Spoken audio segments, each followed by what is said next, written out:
The weather's turned, it's getting cold, and many of us now will be looking to turn our heating up through the winter months. But that won't be without its concerns and hesitation, because as well as the weather getting colder, energy bills are up. In fact, since 2021, they're up 37%.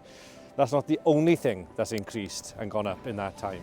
Indeed, the profits of energy companies have also gone up, 30 billion since 2024. And whilst the energy companies are flush with cash, 25% of households in Wales are in fuel poverty. Dwi ddim yn iawn bod cwmnïoedd mawr yma yn eistedd ar pentyrau orian tra bod teuluoedd yn cael ei anodd dal 2 benllinin ynghyd. Dyna pam yn rhaid i'r Llywodraeth Prydeinig ymyrryd nawr mwyn helpu teuluoedd gyda'i chostau tanwydd. Two small things the UK government can do in this budget would be to remove the VAT on domestic energy bills and also review the way in which standing charges are calculated across the UK. That's what Plaid Cymru will be calling for in next week's budget.